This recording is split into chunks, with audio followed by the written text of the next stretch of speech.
If you touch an Apache woman, you won't live long enough to regret it. That was the first thing Ethan Cole heard when he rode into Red Hollow, a town barely 2 miles wide, sunburned wood and dust stretching out under a sky that never seemed to blink, and he took that warning the same way he took most things in life, quiet, measured, filed away somewhere behind the eyes without argument. Ethan wasn't a man who chased trouble, not anymore, not after the years that carved silence into him deeper than any scar. So he kept to the edges, tied his horse, drank his water, and watched people the way a man watches weather, waiting to see what might turn. That was when he saw her for the first time, standing near the well at the far end of the street, alone in a way that felt deliberate, not abandoned, her posture straight, unmoving, long black hair touched by the wind like it belonged to the land itself, and even from 30 yards away, Ethan could see how no one stepped within 10 feet of her, how conversations shifted direction before they reached her, how eyes looked and then quickly looked away.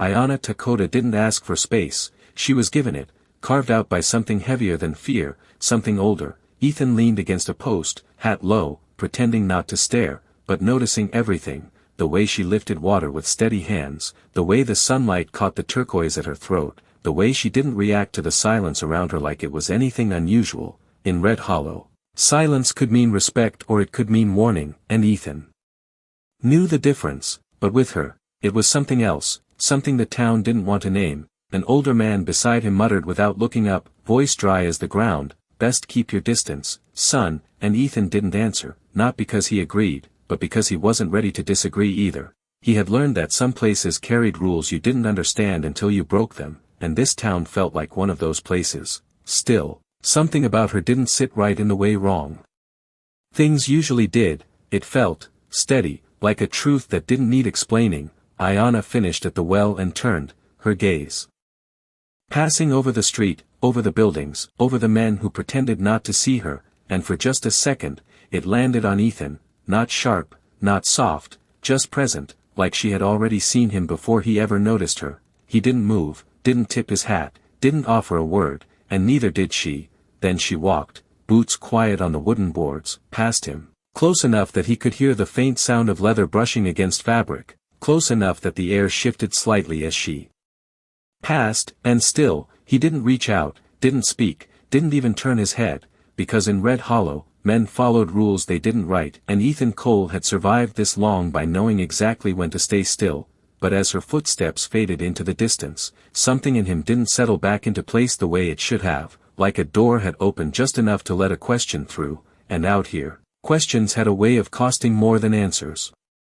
By late afternoon, the heat in Red Hollow settled low and heavy, the kind that pressed against a man's shoulders and made every sound carry farther than it should, and Ethan Cole found himself still standing near that same stretch of street, though he could not say exactly why he had not moved on, not toward the stables, not toward the open land where things made more sense. People passed, boots scuffing wood, voices low, careful, like the town itself was listening to its own thoughts, and every so often, someone would glance toward the far end where the well stood, as if expecting something to happen, though nothing ever did. Ethan noticed that too, the waiting, the quiet tension that had nothing to do with storms or cattle or any ordinary trouble, and he began to understand that Red Hollow did not fear noise, it feared moments. A shop door creaked open behind him, and the same older man stepped out, wiping his hands on a cloth that had seen too many years. "You are still here," the man said without looking directly at him, and Ethan gave a small nod,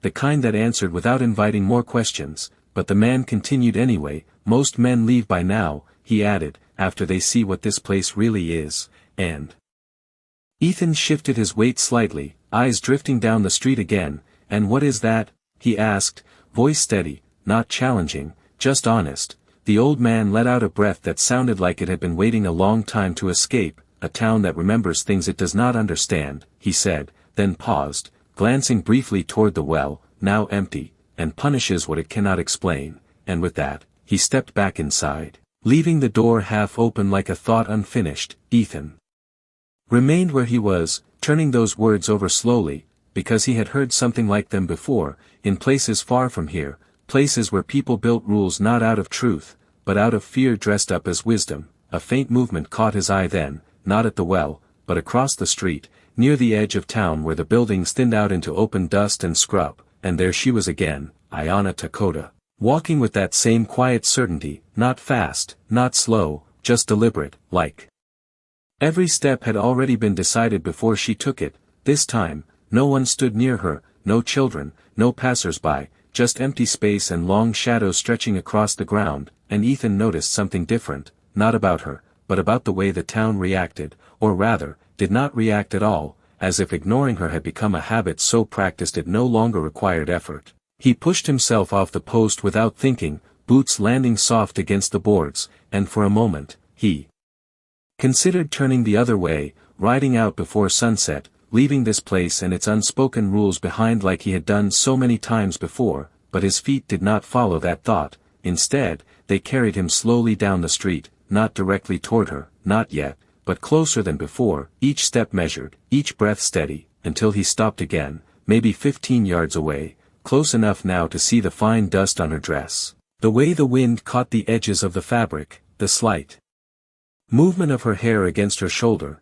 She did not look at him right away, not like before, and that difference settled into him deeper than he expected, like the moment had shifted into something quieter, more intentional. Then, without warning, she stopped, not turning, not speaking, just standing still in the middle of that open space, and after a second that stretched longer than it should, she spoke, her voice calm, carrying just enough to reach him. "You are not from here," she said, not as a question, but as a fact already decided, and Ethan felt the weight of that simple truth land heavier than any accusation, because in that moment, it was clear that whatever Red Hollow believed about her, she saw through it all, and through him too, as if distance meant nothing at all.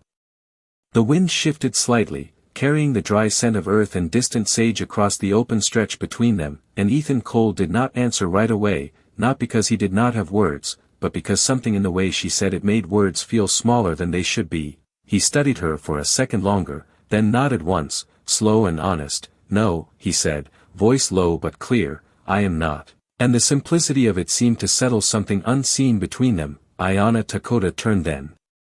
Just enough for him to see her face fully in the fading light, the sun dipping low behind her, outlining her features in gold and shadow, and for the first time, Ethan noticed that her expression held no judgment, no suspicion, only a quiet certainty, like she had expected nothing different. "You stay anyway," she said, and again, it was not a question. Ethan let out a small breath through his nose, the corner of his mouth almost moving, not quite a smile, for now, he answered, and that was all. No explanation, no story offered, because men like him did not carry their pasts in open hands. A pause followed, not empty, but full, like the space between thunder and sound, and in that silence, the town seemed to pull back even farther, doors closing just a little tighter, windows watching without admitting it. Somewhere down the street, a chair scraped, then stopped, as if even that small noise had second thoughts. Ayanna shifted her weight slightly, the movement subtle, controlled. And Ethan noticed how grounded she seemed, like the land itself had decided to stand in one place and take shape. "They told you to stay away," she said after a moment, her voice softer now, but still carrying, and Ethan did not ask how she knew, because out here, some things did not need explaining. He gave a faint nod, eyes steady on hers. "They did," he admitted. Another pause, shorter this time, sharper. "And you listen?" she asked, and there it was, not a challenge, not quite, but something close enough to feel like one. Ethan shifted his stance, boots pressing lightly into the dust, his hand resting near his belt but not on it, just a habit, just balance. "I listen," he said, choosing the words carefully, "but I decide," and that answer hung between them, thin as a wire, strong as steel. For a second, something flickered in her eyes, not surprise, not approval, something quieter, something that recognized the shape of that truth. The light changed again as the sun dipped lower, stretching their shadows long across the ground until they nearly touched before either of them did. A group of men stood farther down the street now, pretending to talk, their voices too low to hear, but their attention clear enough, and Ethan could feel it, the weight of being watched, measured, judged without a word spoken. He had felt that before in other places, other towns, but this was different. This was not about him alone, it was about what stood across from him. Ayanna followed his glance for a brief second, then looked back at him, unbothered. As if the attention meant nothing at all, you should go before the sun sets, she said, not as a warning, not as a command, but as a simple statement of what the world expected to happen next. Ethan did not move, not yet, his eyes narrowing slightly against the low light. And if I do not? He asked. The question lingered, quiet, steady. She held his gaze for a long second, then answered in the same calm tone, then you will see what this place truly is. And there was no fear in her voice when she said it, only certainty, and somehow, that made the words carry farther than anything else she could have said. The sun slipped lower, dragging the last light across Red Hollow like a slow warning, and Ethan Cole remained exactly where he stood, as if the ground beneath his boots had made the decision for him, not his mind. The air cooled by a few degrees, just enough to raise a faint breeze that carried dust in thin lines along the street, and still, neither of them moved. Ayanna Takota watched him without urgency, without expectation, as if time itself had no weight on her shoulders, and that alone unsettled something in Ethan more than any threat could have. Most people filled silence with something, words, gestures, distance, but she did not. She let it stand, let it breathe, and in doing so, she made it heavier. Somewhere behind him, a door closed with a quiet firmness, followed by another, and another, until the town seemed to fold inward, shrinking from the open space where they stood. Ethan heard it all, the careful retreat, the deliberate absence, and he understood then that this was not about fear of what might happen, but certainty of what always did. You do not belong to them, she said after a moment, her voice calm, almost distant, and Ethan let that settle before answering. I do not belong anywhere, he replied, and there was no bitterness in it, just fact, the kind a man learns after enough miles and too many empty nights. Ayanna tilted her head slightly, studying him with that same quiet attention, as if weighing something unseen, and for the first time, Ethan felt like he was the one being read, not the other way around. That is why you are still standing here, she said, and again, not a question. The wind shifted once more, catching the edge of her dress, brushing it lightly against her boots, and Ethan noticed how grounded she remained, like the movement belonged to the world, not to her. He glanced briefly toward the far end of the street, where a few figures lingered in shadow, pretending distance, but holding on to the moment with quiet tension, and he knew they were waiting, not for him, not entirely, but for something that would confirm what they already believed. They are waiting, he said under his breath, not sure if he meant the people or the moment itself, and Ayanna followed his gaze for a second before returning her eyes to him. They have been waiting longer than you think, she answered. That answer stayed with him, not because it explained anything, but because it did not need to. Another pause stretched between them, shorter now, sharper, like the edge of something approaching, and Ethan felt it then, not as fear, but as awareness, the kind that tells a man he has stepped into something that will not let him walk away unchanged. His hand shifted slightly at his side, not reaching, not retreating, just existing in that narrow space between action and restraint.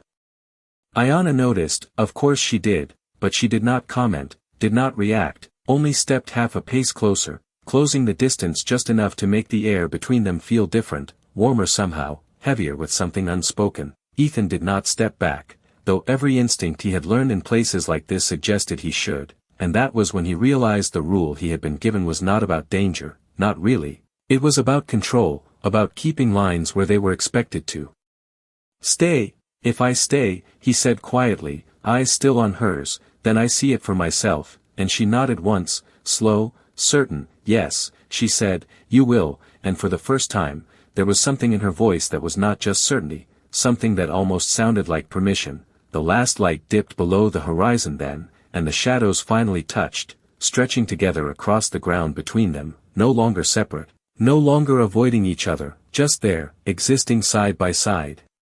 In the quiet that followed, the light was gone now, not suddenly, but in that slow western way where the sky holds on to the last breath of gold before surrendering to deep blue, and Red Hollow grew quieter than it had any right to be, like a town holding its breath for something it had seen too many times before. Ethan Cole stood there still, the dust cooling under his boots, the air settling into that thin edge between day and night, and for the first time since he rode in, he felt it clearly, not danger, not yet, but expectation, thick and unspoken, pressing in from every side. Ayanna Takota did not move away when the shadows deepened, did not retreat like the others had. She remained exactly Where she was, as if the coming night belonged to her just as much as the fading day, and that alone shifted something inside Ethan, something he could not quite name but could not ignore either. A lantern flickered to life down the street, then another, small pockets of light appearing behind windows, none of them spilling outward, none of them inviting, just enough to watch without being seen. Ethan noticed that, of course he did. The careful distance, the silent observation, and he understood then that whatever line this town believed in, it was drawn here, in moments like this, when no one stepped forward but no one truly walked away. You feel it now, Ayana said quietly, her voice barely above the wind, but it reached him clear, steady, and Ethan gave a slight nod, eyes scanning the edges of the street, the stillness that did not feel natural. Yes, he answered, and that was all he needed to say. A figure moved briefly in the distance, then stopped, as if reconsidering, and another shifted behind a doorway, then stilled again, the entire town caught in a quiet hesitation that spoke louder than any confrontation ever could. Ethan had seen men act on impulse, had seen towns explode into noise over less than this, but here they waited, and waiting meant something else entirely, something deeper, something rooted.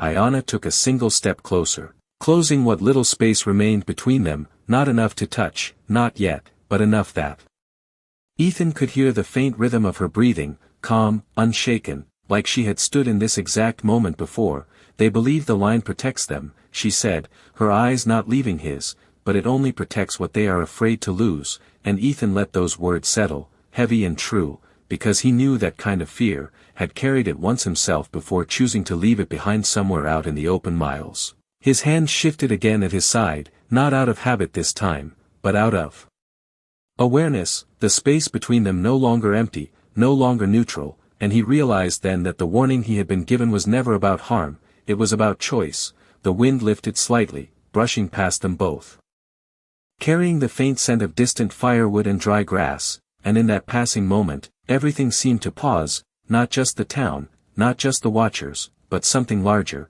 something quieter. Ayana's gaze softened just enough to change the air between them, not weaker, not uncertain, but open in a way that asked nothing and offered everything at the same time. Ethan did not step back, did not look away, and that was when he understood. This was the moment they had all been waiting for. Not because of what might happen, but because of what it meant. A man could ride through 100 towns and never face something like this, never be asked to choose without words, without force, without anything but his own sense of where he stood. Ayana lifted her hand then, slowly, deliberately, not rushed, not hesitant, just certain, and the movement alone seemed to ripple through the silence around them, unseen but undeniable. Ethan saw it, of course he did, every inch of it, and for a brief second, the warning echoed in his mind, distant now, hollow, like something that belonged to another man in another life. He did not move to meet her, not yet, but he did not retreat either, and in that stillness, in that narrow space between action and restraint, the entire town held its breath, waiting to see which one he would choose. Her hand did not tremble when it reached him, and that was the first thing Ethan Cole noticed, not the distance closing, not the silence tightening around them, but the certainty in that single motion, steady as the horizon, inevitable as the night settling over Red Hollow. The space between their hands shrank inch by inch, slow enough that any man watching could have sworn there was still time to stop it, time to turn away, time to pretend it was not happening, and yet no one moved, not from the shadows, not from the doorways, not from behind the dim glow of lantern light. Ethan felt the weight of every unseen eye, every unspoken rule pressing down on that moment, but it no longer carried the same force it had before, no longer held the same authority, because standing there, facing her, he understood something simple and sharp. Rules like these only lived as long as men obeyed them. Ayana's fingers brushed his first, light, deliberate, not asking, not demanding, just there, and the contact was quieter than anything he had imagined. No thunder, no sudden shift in the world, just warmth, real and present, cutting through the cool evening air. Ethan did not pull away, did not flinch, and in that stillness, something unseen broke, not loudly, not all at once, but enough that it could not be put back the way it was before. Her hand settled fully into his then, firm but not tight, grounded, like it belonged there, and Ethan felt it clearly, not as defiance, not as risk, but as truth, simple and undeniable. Somewhere down the street, a man shifted his stance, the faint creak of wood beneath his boots carrying farther than it should, then stopping, as if even that small reaction had lost its purpose. The town had expected something else, something louder, something easier to understand, but this silence gave them nothing to hold on to. Ethan looked at her hand in his for just a second, then back to her face, searching for hesitation, for doubt, for anything that might suggest this moment was fragile, but there was none, only that same calm presence, unchanged, unwavering. "Now you see," she said softly, and her voice held no triumph, no challenge, only a quiet knowing, as if the moment had always belonged to this outcome. Ethan let out a slow breath. He had not realized he was holding, his grip not tightening, not loosening, just steady, matching hers without effort, and he realized then that the fear the town carried had nothing to do with her, nothing to do with what might happen, but everything to do with what would not. Nothing would break, nothing would fall, the world would not end, and that was the truth they could not face. A lantern flickered in the distance, its light shifting slightly as if reacting to something unseen, and for a brief moment the entire street felt different. Not safer, not calmer, just honest, stripped of the illusion it had been holding on to. Ayanna stepped a fraction closer, not enough to crowd him, just enough that the distance between them no longer existed in the way it had before, and Ethan did not step back, because there was nowhere left to retreat to that made sense anymore. The wind moved again, softer now, carrying the faint sound of open land beyond the town, wide and indifferent, reminding him of something he had always known. Out there, no one cared about lines drawn in dust. His eyes flicked once toward the watching shadows, then back to her, and for the first time since he arrived, he did not feel like an outsider standing at the edge of something. He felt like a man standing exactly where he had chosen to be. Ayanna held his gaze for a long second, then spoke again, quiet as the night settling in. "Tomorrow, they will pretend this never happened," and Ethan considered that, the weight of it, the truth inside it, before answering just as quietly, "Then tomorrow, I will still be here." And that was when something in her expression shifted, not softer, not stronger, but real in a way that did not need to be hidden, because out here, under a sky that did not care for rules or fear, the only thing that remained was what a man chose to hold on to when everything else let go. The night settled fully over Red Hollow, not with noise but with a kind of quiet that pressed against the skin, and still, Ethan Cole did not let go. Their hands remained joined between them, simple, unhidden, and that simplicity was what made it impossible for the town to ignore. One by one, the figures in the shadows shifted, not stepping forward, not stepping back, just adjusting like men trying to find footing on ground that no longer felt the same. A lantern flickered again, then steadied, its light casting long shapes across the street that no longer kept their distance the way they once had. Ayanna Takota did not move either, her posture unchanged, her presence as steady as the land beneath them, and Ethan realized that whatever strength he felt in that moment did not come from defiance, it came from standing beside something that did not bend. The silence stretched, but it was no longer the same silence from before. It had changed, lost its edge, like a blade that had been used once too often. Somewhere behind him, a voice started to speak, low, uncertain, then stopped before forming words, and that unfinished sound carried more weight than anything shouted ever could. Ethan turned his head slightly, just enough to acknowledge the presence of others without giving them more than they had earned, and what he saw was not anger, not even fear, but something quieter, something harder to face, doubt. Men who had lived their lives by a line drawn long before they were born now stood watching it disappear without a fight, without a reason they could hold on to, and that unsettled them more than any confrontation. Ayanna's fingers shifted slightly in his hand, not tightening, just adjusting, a small movement that grounded the moment again, and Ethan found himself focusing on that instead of the weight around them, because it was real, because it did not ask anything of him except to remain where he was. "They will look for a way to explain this," she said softly, her voice barely carrying beyond him, and Ethan let out a quiet breath.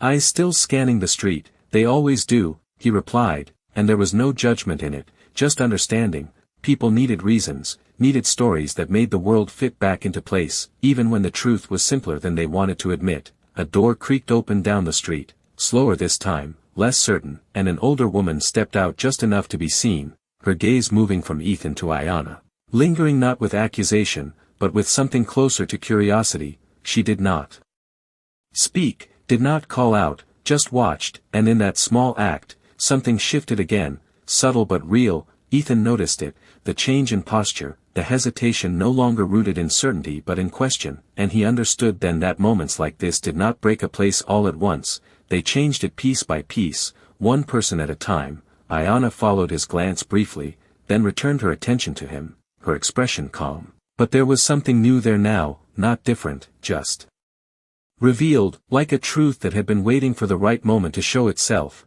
You stayed, she said, not as praise, not as surprise, just as acknowledgement, and Ethan gave a small nod. I did, he answered, because anything more would have been unnecessary. The wind moved once more, softer now, carrying the faint sound of open land beyond the town, and for a second, Ethan felt that pull again, the instinct to move on, to leave before things settled into something heavier, but it did not take hold the way it used to. Instead, he stood there, exactly where he had chosen to be, and let the moment remain what it was. The town did not collapse, did not rise, did not do anything at all except watch, and in that watching, something quiet began to change, something that would not be spoken of, not tonight, maybe not tomorrow, but would remain all the same. Ayana's hand remained in his, steady as before, and Ethan realized that the line he had been warned about had never been as solid as it seemed. It had only been believed into existence, and belief, like anything else, could shift. He looked at her once more, not searching now, not questioning, just seeing, and in that simple act, the distance between their worlds felt smaller than it ever had before, not erased, not forgotten, but no longer untouchable.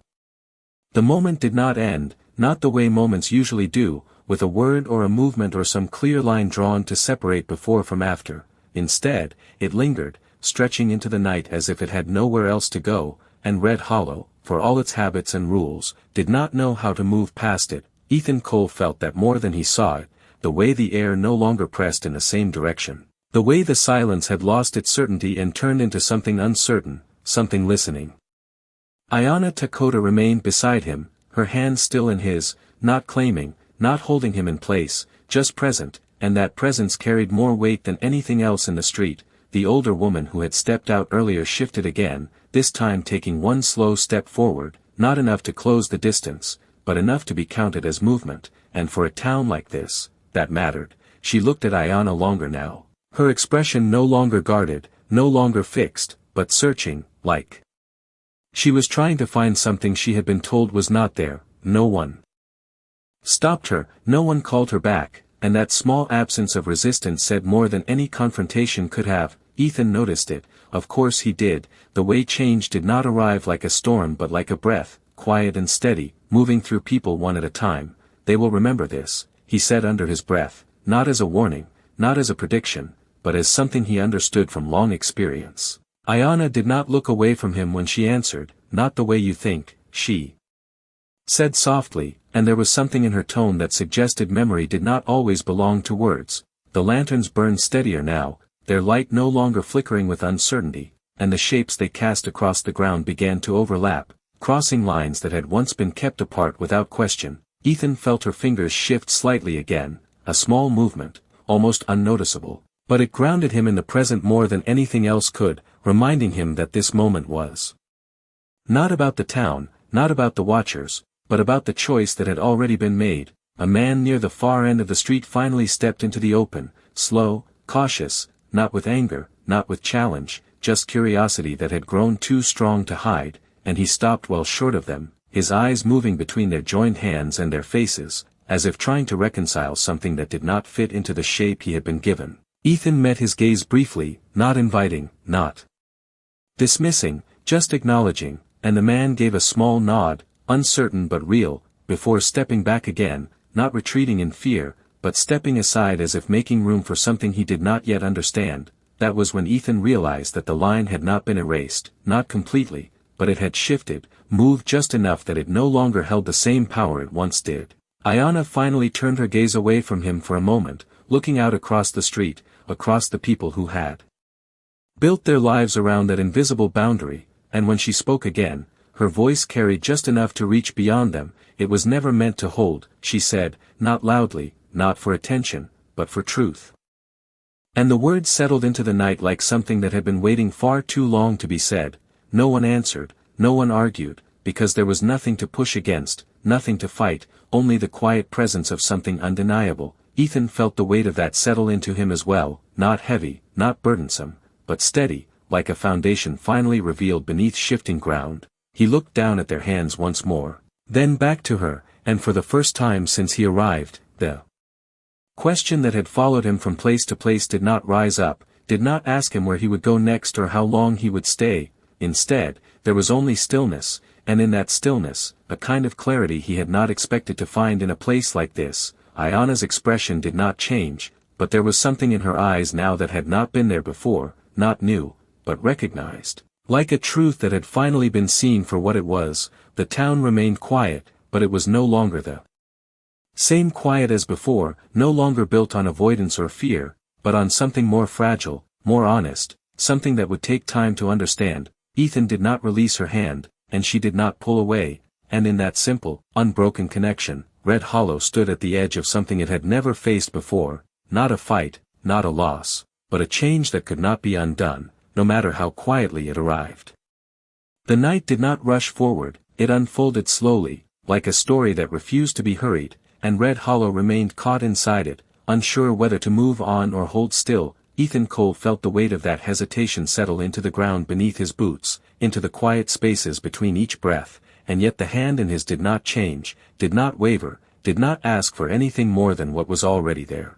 Ayana Takota stood beside him with that same calm presence, as if the moment had always belonged to her, as if time itself had simply caught up. A faint sound carried from the far edge of town then, not loud, not sharp, just the slow rhythm of footsteps approaching along the wooden boards, steady and unhidden. Ethan turned his head slightly, enough to see without breaking the stillness, and an older man emerged into the dim lantern light, his hat low, his shoulders carrying years that showed in every step. He did not rush, did not hesitate either, just walked until he stood a few yards away, far enough to keep distance, close enough to be part of the moment. His eyes moved first to Ethan, then to their joined hands, and finally to Ayana, and for a long second, he said nothing. The silence stretched again, but this time it did not feel uncertain, it felt deliberate, like a choice being made without words. Evening, the man said at last, his voice quiet, worn, but steady, and Ethan gave a small nod in return. Evening, he answered, nothing more, nothing less. The man shifted his stance slightly, his gaze lingering on Ayana, not with suspicion, not with the old distance, but with something closer to recognition. Like he had been looking at something the wrong way for a long time and was only now seeing it clearly. Long time. Since this street felt honest, the man said, almost to himself, and the words settled into the air without challenge. No one interrupted, no one stepped forward to correct him, and that absence of resistance carried its own meaning. Ayana inclined her head just slightly, acknowledging the words without claiming them, and Ethan felt her hand remain steady in his, unchanged by the shift around them. Another figure moved behind the man, then stopped, then another, small movements rippling through the edges of the street like wine through dry grass, subtle but impossible to ignore. The town was not turning all at once, not breaking apart, but it was no longer standing still either. Ethan looked from the man back to Ayana, and for a moment, he saw something different in her expression, not new, but revealed in a deeper way, like a truth that had waited for the right witness. You knew this would happen, he said quietly. Not accusing, not questioning, just stating what had become clear. Ayana met his gaze without hesitation. I knew it could, she answered, and there was a difference in those words, a space between certainty and possibility that spoke louder than anything else. Ethan let that settle, understanding that what stood before him was not fate, not inevitability, but choice, his, hers, and now, slowly, the town's. The older man took one more step back then, not retreating, not leaving, just making space, his eyes lowering slightly in a gesture so small it might have gone unnoticed anywhere else, but here, it carried weight. Ethan saw it, and so did others, because one by one, the posture of the town began to shift, not fully, not completely, but enough. Ayana's fingers moved once more in his hand, grounding him again in the present, in the reality of what had already changed. The lantern light held steady now, casting fewer shadows, revealing more than it hid. and Ethan realized that the night was no longer something to wait through, it had become something to witness. He did not release her hand, and she did not pull away, and in that quiet, unbroken connection, Red Hollow took its first step into something it had long avoided, not with noise, not with force, but with the simple act of no longer looking away. The night held steady, not tightening, not loosening, just present in a way that made every movement feel deliberate, and Ethan Cole stood within it without shifting, his hands still joined with Ayanna Takota's, the connection now less like a choice and more like something that had already become part of the ground beneath him. The older man who had stepped forward remained where he was, his posture relaxed in a way that had not been there before, as if the weight he had carried into the moment had eased without him noticing exactly when. Behind him, others lingered in the soft glow of lantern light, no longer hiding fully, no longer pretending the moment did not belong to them too. Ethan's gaze moved slowly across the street, not searching for challenge, not expecting resistance, but taking in what had changed, because something had, even if no one spoke it aloud. The town was not the same as it had been an hour ago, not in the way it stood, not in the way it watched. Ayanna's fingers remained steady in his, and he realized that the stillness between them had become its own kind of language, one that did not need translation, one that did not rely on permission. "They will talk about this," Ethan said quietly, his voice low enough that it did not travel far, but steady enough that it carried meaning, and Ayanna inclined her head slightly, her eyes moving briefly toward the scattered figures along the street before returning to him. "Yes," she answered, "but not all of them will say the same thing," and that distinction settled into him deeper than the words themselves. A faint breeze moved through again, lifting the edge of his coat, brushing against her hair, and for a moment, the world felt wider than the narrow line this town had tried to draw, like something beyond it had always been waiting. A lantern near the far end flickered once, then steadied, and a man stepped out from beside it, younger than the others, uncertain but not withdrawn, his gaze fixed not on their hands this time, but on their faces, as if trying to understand what could not be explained through distance alone. He did not speak, did not step closer, but he did not turn away either, and that alone marked a difference. Ethan noticed it, the way attention had shifted from judgment to observation, from certainty to something quieter, more open. "This place is changing," he said after a moment, not as a declaration, not as a claim, just as something he could no longer ignore, and Ayanna looked at him with that same calm presence. "No," she said softly, "it is remembering," and the correction was gentle, but it carried a weight that made him pause. Remembering, not changing, as if what stood here now had always been possible, had always been beneath the surface, waiting for a moment to rise. Ethan let that settle, his grip still steady, his stance unchanged, and he understood then that this was not about breaking something, it was about uncovering it. The older man shifted again, this time stepping fully aside, his gaze lowering just enough to acknowledge without yielding, and that small gesture rippled outward, not loudly, not quickly, but enough. One by one, the edges of the street seemed to soften, the rigid lines of distance loosening into something less defined.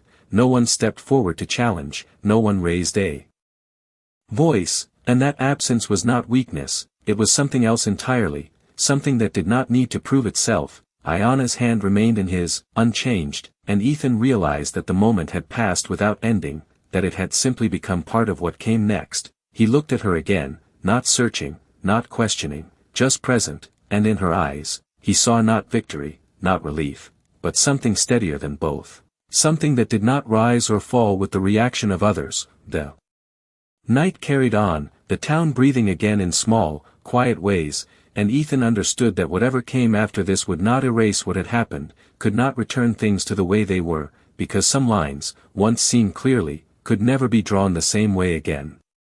The town did not return to what it had been, not that night, not in the quiet hours that followed, and Ethan Cole felt that difference settle in the same way the dust settled after a long ride, slowly, almost unnoticed, until it was everywhere. The lanterns burned lower now, their light softer, less guarded, and the figures along the street no longer held the same distance they once had, though none stepped too close, not yet, as if they were learning something new with each passing second.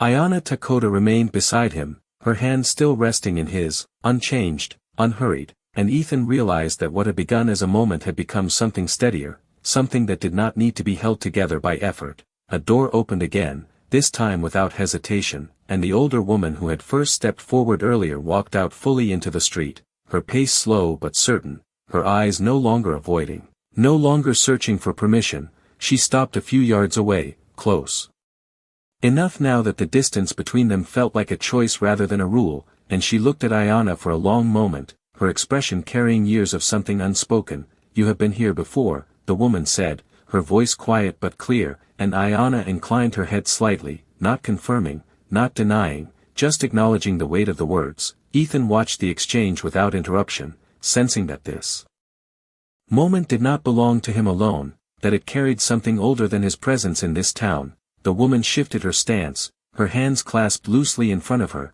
and for a brief second, it seemed as if she might say more, might reach for something that had been left unsaid for too long, but instead, she simply nodded once, a small motion, almost fragile, and stepped back again, not retreating, but making space in a way that felt different from before. That single gesture carried farther than any argument ever could, and Ethan saw it ripple outward, subtle but undeniable, as the others along the street adjusted their stance, their posture no longer fixed in the same certainty they had held earlier. Ayanna's fingers shifted slightly in his hand, a quiet reminder that the moment was still present, still real, and Ethan found himself grounding in that again, in the simple truth of contact that had changed everything without force. "They are remembering," she said softly, her gaze moving briefly across the faces in the dim light before returning to him, and Ethan gave a small nod, understanding now that memory was not always about the past, but about recognizing what had always been there beneath the surface. The younger man near the lantern stepped forward a fraction, not enough to close the distance, but enough to be seen, his expression no longer uncertain, but thoughtful, as if he had found something he could not ignore. He did not speak, did not challenge, but he remained, and that alone marked a shift. Ethan let his eyes move across the street once more, taking in the quiet changes, the small movements that added up to something larger, something that could not be undone by mourning or forgotten by habit. "This will not be easy for them," he said after a moment, his voice low, steady, and Ayanna met his gaze with that same calm certainty. "It was never meant to be," she answered, and there was no weight of judgment in her tone, only truth. The wind moved again, softer now, carrying the faint sound of open land beyond the town, wide and indifferent, reminding Ethan of something he had always known but had not fully understood until now, that the world did not draw lines, people did, and people could choose to see them differently. He did not release her hand, and she did not pull away, and in that quiet, unbroken connection, the town of Red Hollow stood not at the end of something, but at the beginning of a change it could not yet name, but could no longer deny. The night had fully settled into Red Hollow, not as something heavy, but as something clear, like a veil lifted instead of lowered, and Ethan Cole stood in it without the weight he had carried into the town, his hand still resting with Ayanna Takota's, no longer a question, no longer a moment waiting to end, but something that had quietly become part of the world around them. The lanterns burned low now, their glow steady and warm, no longer flickering with hesitation, and the figures along the street remained where they were, not gathered, not scattered, simply present in a way that felt different from before, as if they had stepped into something they could not step out of again. The older man had moved back toward the edge of the light, his posture relaxed, his gaze no longer fixed but thoughtful, and the younger man near the far lantern stood a little straighter now, his attention steady, no longer uncertain. Even the older woman who had spoken earlier remained nearby, her presence quiet but unhidden, her eyes no longer searching for something to confirm, but resting on what had already been revealed. Ethan noticed all of it without turning his head too much, without breaking the stillness that had formed between him and Ayanna, and he understood that this was not a victory, not a change that could be claimed or owned, but something simpler and far more lasting. Ayanna shifted her hand slightly in his, not to move away, not to hold tighter, just enough to remind him that she was still there, that the moment had not passed, and Ethan let out a slow breath, feeling the air move through him in a way that felt different from before, lighter, steadier. "Morning will come," he said quietly, more to himself than to her, and she nodded once, her eyes calm, her expression unchanged. "It always does," she answered, and there was something in her voice that made the words feel less like a routine and more like a continuation. The wind moved again, carrying the faint scent of open land, wide and indifferent, and for a moment, Ethan felt the pull of it, the instinct to move on, to ride out before the town found its footing again, before things settled into new shapes that might ask more of him than he was used to giving, but the thought passed without taking hold, because standing there, he realized that leaving would not return anything to the way it had been, not for him, not for the town, and not for her. Ayana looked at him then, not searching, not questioning, just seeing him fully in a way that did not require explanation, and in that look, Ethan understood something he had not expected to find in a place like this, that staying did not always mean being tied down, sometimes it meant standing where something mattered. A faint sound of footsteps echoed again, softer this time, not approaching, not retreating, just part of the town. Beginning to move again, slowly, carefully, like people learning a new rhythm. No one stepped forward to challenge, no one spoke against what had happened, and that silence no longer felt like avoidance, it felt like acceptance in its earliest form. Ayana's gaze drifted briefly across the street, taking in the quiet changes, the small shifts in posture and presence, then returned to Ethan, and for a second, something almost like a smile touched her expression, not wide, not obvious, just enough to exist. "You will see it differently now," she said softly, and Ethan nodded once, because there was no need to argue, no need to explain, the truth of it had already settled into him. The night held steady around them, not ending, not beginning, just continuing, and in that quiet continuation, Red Hollow no longer felt like a place divided by lines no one could cross, but like a place that had finally seen those lines for what they were, nothing more than something drawn in dust, waiting for a single moment of truth to be carried away by the wind. Morning came the way it always did out here, slow and certain, light spilling over the horizon in thin lines before touching the rooftops of Red Hollow, and for a moment, the town looked exactly as it had the day before, quiet, ordinary, unchanged.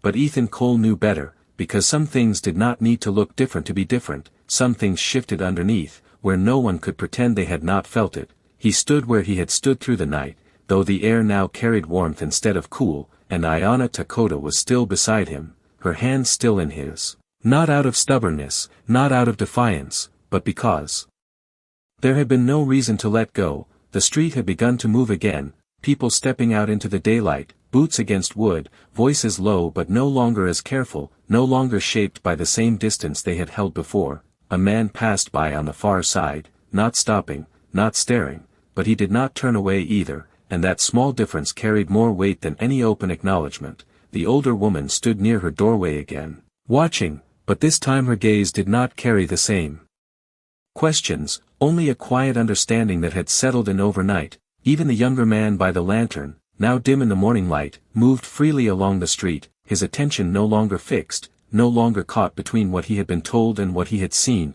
Ethan took all of it in without shifting much, without needing to, because the change was not something to chase or confirm, it was simply there, steady as the rising sun. Beside him, Ayana finally moved, not pulling away, not breaking the moment, but turning slightly to face the light as it reached them, her expression calm, unchanged, yet touched by something softer now, something that did not need to be hidden anymore. Her fingers loosened just slightly in his hand, not letting go, just easing, and Ethan understood the meaning without needing words. "It is different now," he said quietly, his voice carrying no claim, no pride, only recognition. And Ayana nodded once, her gaze following the line of the street, where people moved without the same hesitation. "It always was," she answered, and there was a faint trace of something in her tone, not amusement, not relief, but a kind of quiet truth that had waited long enough. Ethan let out a slow breath, feeling the weight he had carried into this place finally settle into something steadier,